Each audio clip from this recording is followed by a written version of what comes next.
Hello दोस्तों, क्या आपको लगता है 1857 की पहली आज़ादी की जो क्रांति थी वो सिर्फ दिल्ली, मेरठ और कानपुर और नॉर्थ इंडिया के इलाकों में ही सीमित थी? अगर आपको ऐसा लगता है तो गलत है। हमारे बराकबेली के मिट्टी में भी एक ऐसा खूनी राज छुपा हुआ है जिसको हिस्ट्री में आपको बहुत कम ही मिलेगा दोस्तों। सबसे पहले समझते हैं 1857 की क्रांति, या इसको ज़्यादातर लोग सिपाही म्यूटिनी भी कहते हैं। असल में ये क्या था दोस्तों? ये थी इंडिया की पहली आज़ादी का बड़ा जंग, जहां ब्रिटिश ईस्ट इंडिया कंपनी के जो इंडियन सोल्जर्स थे उन्होंने अंग्रेज सोल्जर्स के खिलाफ रिवोल्ट कर दिया था या बगावत कर दिया था। सबसे बड़ा रीजन था एक राइफल, एनफील्ड राइफल कहते हैं जिसको। अफवाह फैला दी गई थी दोस्तों कि इस राइफल का जो कार्टिलेज है जिसको दांत से खींचना पड़ता था उसको सुअर और गाय के चर्बी से बनाया गया है। हिंदू और मुसलमान दोनों कम्युनिटी के जो सोल्जर्स उस वक्त ब्रिटिश सोल्जर्स में थे उनके लिए एक बहुत बड़ा मामला था। ये उनके धर्म पर सीधा हमला था। और फिर क्या था दोस्तों, ये सिर्फ एक प्रोटेस्ट नहीं रहा, ये आग की तरह नॉर्थ इंडिया, दिल्ली, मेरठ, कानपुर हर जगह फैल गया। लेकिन दोस्तों अब सवाल ये है कि दोस्तों नॉर्थ इंडिया के ये जो आग है वो बराकबेली में कैसे पहुंच गया? आसाम के सुदूर कोने में बाप छुपा है एक रेजिमेंट में जिसका नाम सुनते ही अंग्रेजों को बहुत डर लगता था। उसका नाम है 34th नेटिव इन्फेंट्री रेजिमेंट।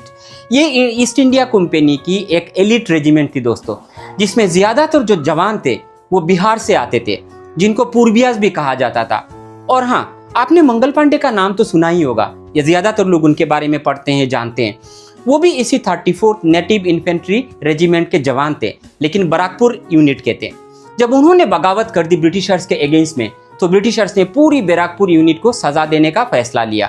उन्होंने उनका वर्दी उतार दिया, सोल्जर्स को कोर्ट मार्शल करा दी और ज्यादातर सोल्जर्स को जेल में भी डाल दिया। और कुछ सोल्जर्स को हार्श लेबर के लिए जेल में उन्होंने मजबूर किया और कुछ को शहीद भी कर दिया, मार भी डाला। और यहाँ एक ट्विस्ट है दोस्तों, इसी 34th रेजिमेंट के 3 कंपनीज चिटागांग, जो आज के साउथ बांग्लादेश में पड़ता है, वहां तैनात थे। चिटागांग में इंडियन जितने भी सिपाही थे ब्रिटिश सोल्जर्स में, उनको बहुत लो पेमेंट दिया जाता था। उनके साथ डिस्क्रिमिनेशन होता था, हार्श पनिशमेंट होता था और डिसिप्लिन के साथ रहना पड़ता था। जबकि सेम वहीं जो ब्रिटिश सोल्जर्स तैनात थे उनको स्पेशल ट्रीटमेंट मिलता था अलग तरीके से। दिल्ली, मेरठ और बंगाल आर्मी के अपराइजिंग की खबर चिटागांग तक पहुंच गई थी, जिसके वजह से सोल्जर्स बहुत इंस्पायर हुए और उनको लगने लगा था कि हम भी ब्रिटिशर्स को चैलेंज कर सकते हैं, उनके खिलाफ बगावत कर सकते हैं। और 18 नवंबर 1857 को उन्होंने बगावत कर दी। उन्होंने ब्रिटिश खजाने लूट ली, जेल तोड़ दिया और जंगल के रास्ते निकल गए। लेकिन दिक्कत यह था दोस्तों, दिल्ली का रास्ता जो है वो ब्रिटिशर्स में वहां बहुत चौकसी लगा दिया था। तो उनको एक रिस्की डिसीजन लिया, त्रिपुरा के रास्ते होते हुए मणिपुर पहुंचने का प्लान। दिनों तक वो भटकते रहे, थके हुए, हारे हुए, भूखे थे। फिर पहुंचते हैं बराकबेली के करीमगंज का एक छोटा सा गांव लातू, जो आज बांग्लादेश और इंडिया बॉर्डर में पड़ता है, करीमगंज डिस्ट्रिक्ट में। ब्रिटिशर्स को इनकी भनक लग जाती है, कोई रजाकार उनको इन्फॉर्मेशन दे देता है कि ये लोग लातू मालेगढ़ टीले में छुपे हुए हैं। उन्होंने तुरंत सिलेट लाइट इन्फेंट्री डिवीजन को भेज दिया लातू मालेगढ़ के लिए, जिसका लीडर था मेजर रॉबर्ट बोंग। और वो पहुंच जाता है 19 दिसंबर 1857 में मालेगढ़ की पहाड़ी पर। आमने सामने होते हैं हमारे स्वतंत्रता सेनानी और ब्रिटिश सोल्जर्स। एक ऐसा पल आया दोस्तों जब हमारे सेनानियों ने एक ही गोली में मेजर बोंग को ढेर कर दिया। ये ब्रिटिशर्स के लिए एक बहुत बड़ा झटका था और इसके बाद भयंकर लड़ाई छिड़ गई और इस तेज लड़ाई में हमारे 26 स्वतंत्रता सैनिक शहीद हो गए।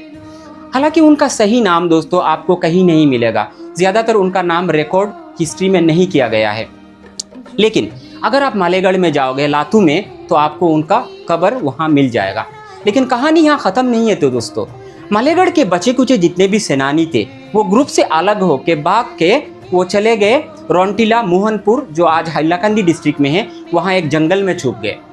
उन्होंने सोचा था कि वो वहाँ सेफ है, लेकिन फिर और एक रजाकार ब्रिटिशर्स को इन्फॉर्म कर देता है और ब्रिटिशर्स उनके पीछे पीछे वहाँ पहुँच जाते हैं। और 22 दिसंबर 1857 में सुबह का वक्त था दोस्तों, सिपाही लोग ब्रेकफास्ट कर रहे थे, तभी ब्रिटिश आर्मी वहां पहुंच जाती है और कमांडर थे उनके लेफ्टिनेंट रॉस बिन। वो वार्निंग करते हैं और फायरिंग कर देते हैं। ये एक एम्बुश में हमारे 12 स्वतंत्रता सेनानी वहां शहीद हो जाते हैं, कहीं जख्मी होते हैं, कुछ पकड़े भी जाते हैं।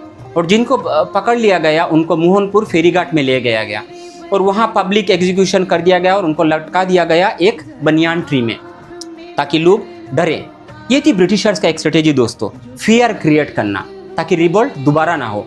हिस्टोरियन जैसे सुबीर कौर, उनके मुताबिक ये साइकोलॉजिकल एक वॉरफेयर था। ब्रिटिशर्स लोगों के अंदर डर पैदा करना चाह रहे थे।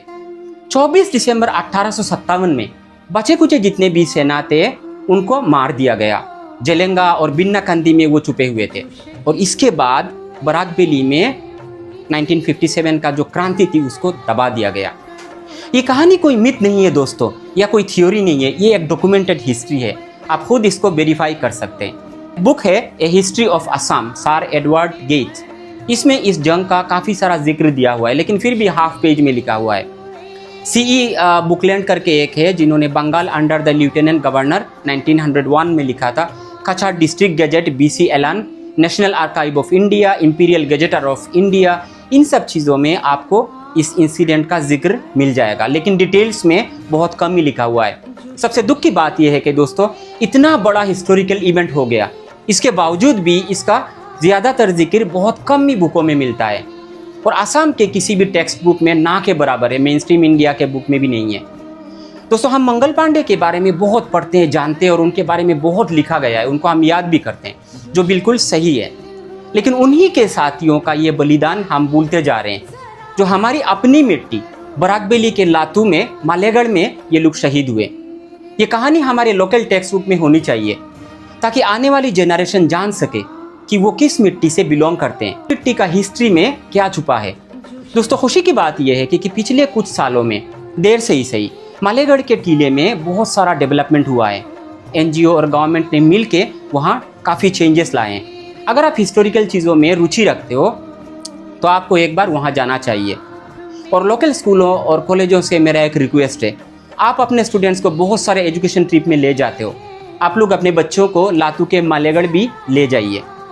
बच्चों को इसके बारे में जानने दीजिए, उनको इन्फॉर्म करिए कि मालेगढ़ में क्या हुआ था, लातू में क्या हिस्ट्री छुपा हुआ है।